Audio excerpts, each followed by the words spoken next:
Is there anything more terrible than that first moment of self-awareness when you realize that people are watching you, and not because you're doing something remarkable, but because you're doing something incredibly embarrassing? Well, the millennial generation has reached that point where self-awareness has suddenly dawned on them, and they look around at the world and see that all eyes are on them, and not with a sense of admiration, but with a sense of horror. There's an article written by The Independent, How Millennials Became the Least Cool Generation, in which the author details this dawning self-awareness that perhaps he is not the avatar of culture, and that perhaps the millennials themselves are not the bearers of culture that they imagine themselves to be. The article begins thusly. Remember when the word millennial was shorthand for cool? My generation, those born roughly between 1981 and 1986, were talked about and written about endlessly by the media. Our every characteristic salivated over, scrutinized, scorned. For more than a decade, we were creatures of fascination. Our cohort, a byword of all things trendy. We were flat, white-drinking hipsters, avocado-on-toast-eating snowflakes, fans of rose gold finishings, and the inspiration behind an era-defining, eponymous shade of muted baby pink. So right off the bat, the author says, I remember a time when millennials were thought of as cool, right? Well, I think that this author possesses sort of a misunderstanding about what coolness is, and this is endemic to millennials broadly. So we have to ask ourselves, what does it mean to be cool?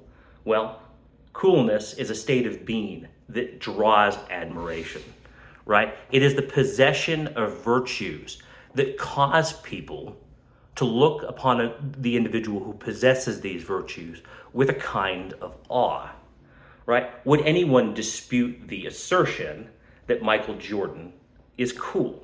No. But why is Michael Jordan cool? Because Michael Jordan, throughout the course of his life, achieved excellence, right? He cultivated virtue, right, that enabled him to play basketball at the highest of levels. And it was his performance in basketball, right, where the audience was watching him and saw him do extraordinary athletic things, right, that elicited their admiration and caused them to refer to him as cool. Okay? But this author lists a bunch of qualities that millennials have that are not cool. They are simply aesthetic, right? And someone can have the aesthetics of coolness, but not possess any actual underlying virtues, right? If you meet a bodybuilder, okay, and that bodybuilder has significant aesthetics, but you find that he is in fact effeminate and out of control, right? You would discover that he is not in fact cool. And while he may have mastered the virtue of exercise, because he lacks so many other virtues, his appearance alone would not make him cool. Maybe upon first glance, you would admire the man and aspire to be like him.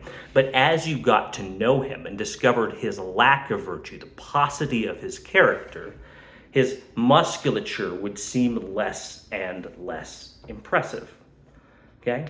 So millennials have sort of mistaken aesthetics for virtue, right? An aesthetic can in fact imply a virtue, but not necessarily. What millennials have done, right, is conflated attention for admiration, right? So he's describing himself as a flat wine-drinking hipster, as avocado-on-toast-eating snowflake, a fan of rose gold finishings, and so on, right? Thinking that these things were cool, but it merely affected cool without actually being cool. Millennials have made themselves spectacles. And I'm reminded of the passage in Deuteronomy 28:37, when Moses warns the Israelites, you will become a thing of horror, a byword, an object of ridicule among all the peoples where the Lord will drive you, right? That is, if they forget what makes them special, right? Obedience to the laws and the accumulation of virtues.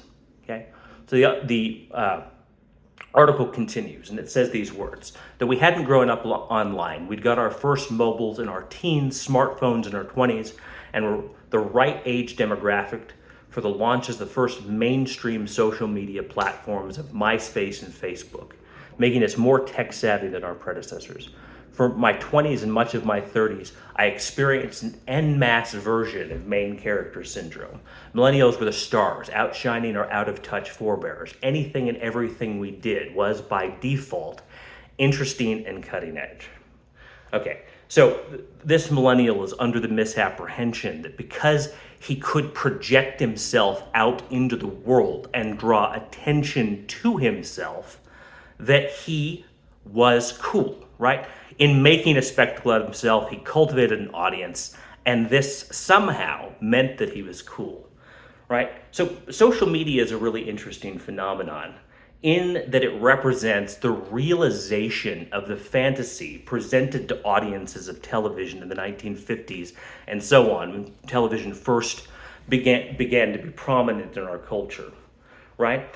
So television gave the boomers, who are afflicted with many of the same character traits as the millennials, that the highest and most meaningful life one could lead was being watched, right? Sadly for the boomers, who have the same moral shortcomings as the millennials, though in greater and lesser quantities, right, depending on the specific issue, was this fantasy of watching television and imagining yourself performing for other people. And that's precisely what social media enabled millennials to do. They also grew up watching television, and social media gave them the opportunity to be stars themselves. This possibility of becoming a superstar, not by possessing any actual talent, as the actors on television had, but simply by creating spectacle and driving clicks, sort of induce this main character syndrome. What we see here is a sort of theological problem, right? One that's been described as the ego drama versus the theodrama. The ego drama is this philosophy of life that absolutely everything in the world, right, can be, including your own identity and selfhood, can be created through a spontaneous act of the will, right? That your personal preferences, biases, interests, right, can cultivate a kind of meaningful life. And that by immersing yourself in these things, you can sort of float in this state of bliss, right? That if everything revolves around your own passions and interests, you'll be at a constant state of rapture. But this is a serious misunderstanding, right? Because as Jeremiah says, the heart is deceitful above all things and beyond cure. Who can understand it? The truth is that our wills are fickle, right?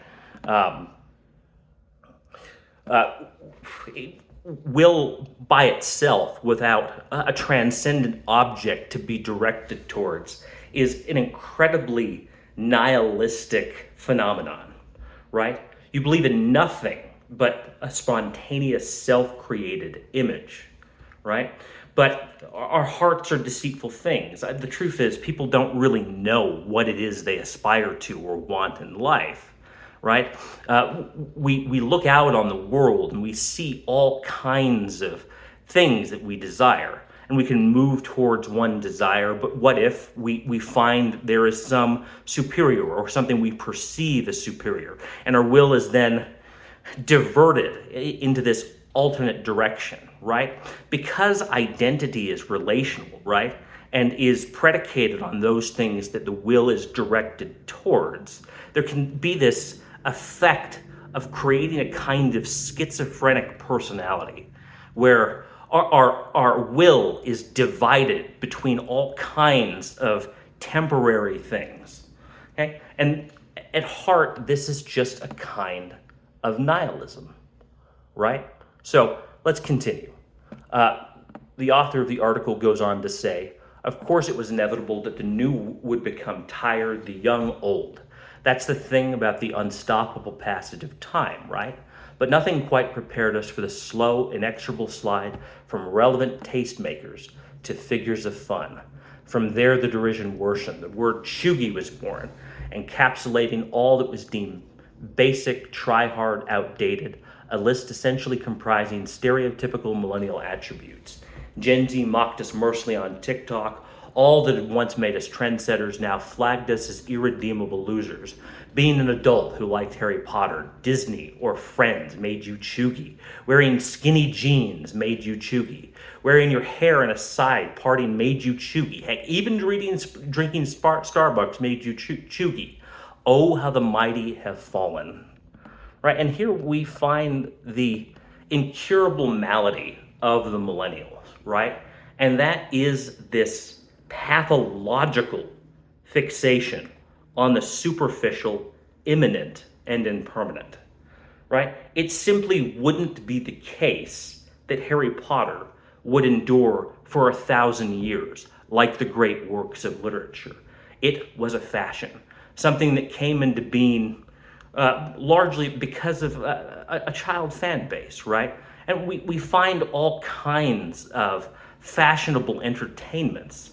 In the 1920s and 30s, one of the most popular figures in fiction was the Shadow, right? And his popularity endured for, 30, 40 years?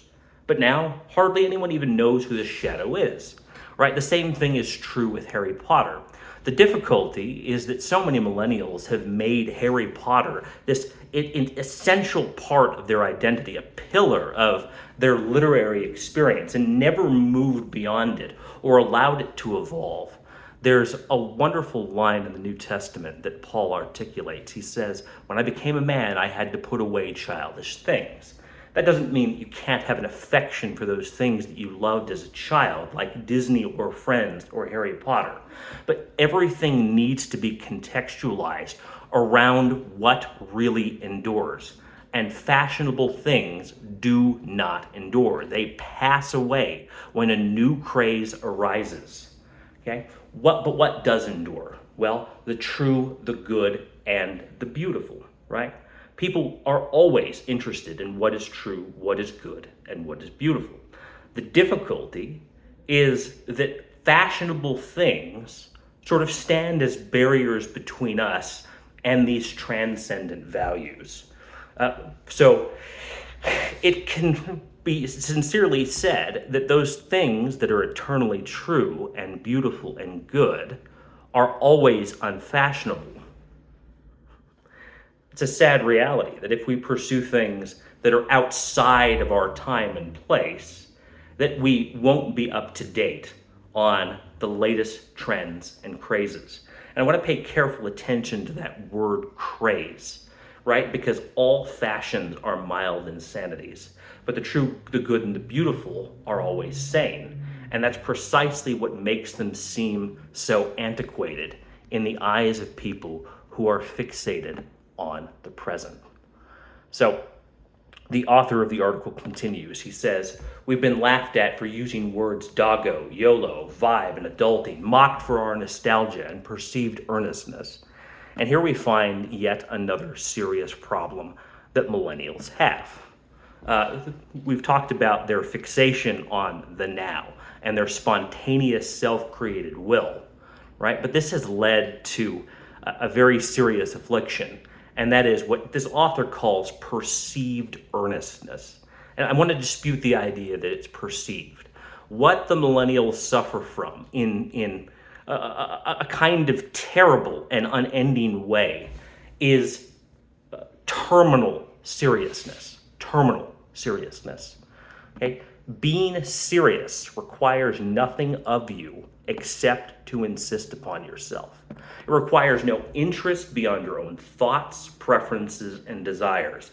And when your entire life is defined by the now and not by transcendent values that exist beyond the present, okay, you're going to be driven entirely by your interests, thoughts, preferences, and desires, and nothing more. Right? Millennials have this terrifying fear, this terrible fear of sincerity, right? There is this sort of dichotomy between seriousness and sincerity, and one that millennials can't bridge, right? There's a yawning chasm between them.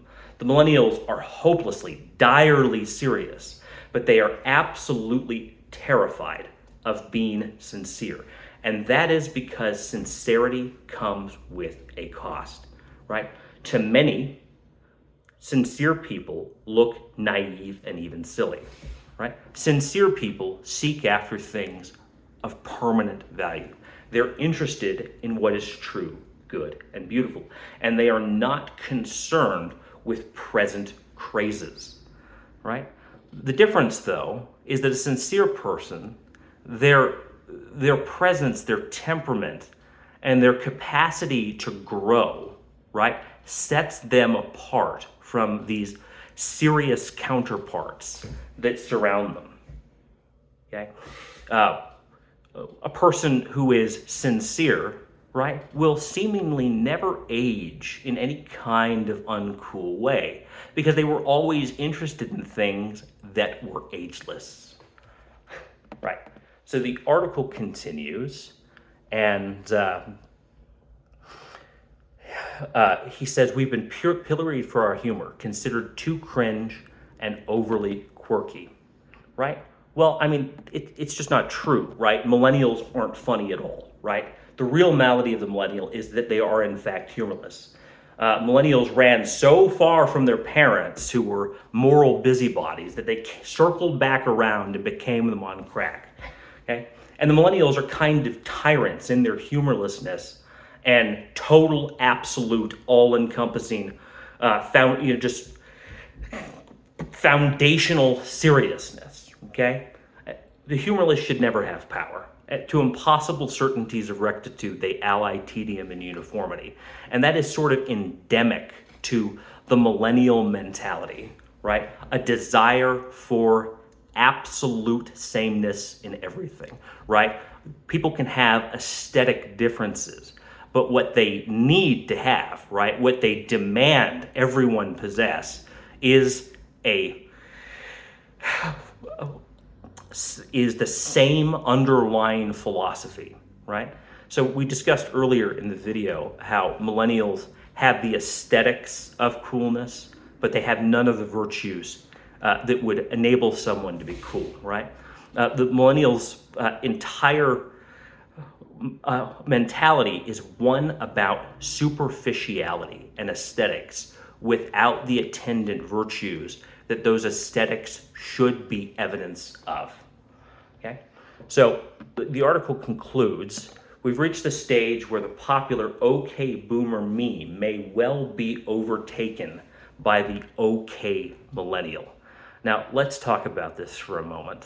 The millennials are looking at the boomers, right?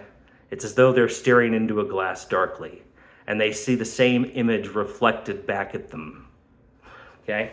They're staring at these decrepit boomers who are on the verge of death, and they recognize themselves in them, and they find that they will share the same fate.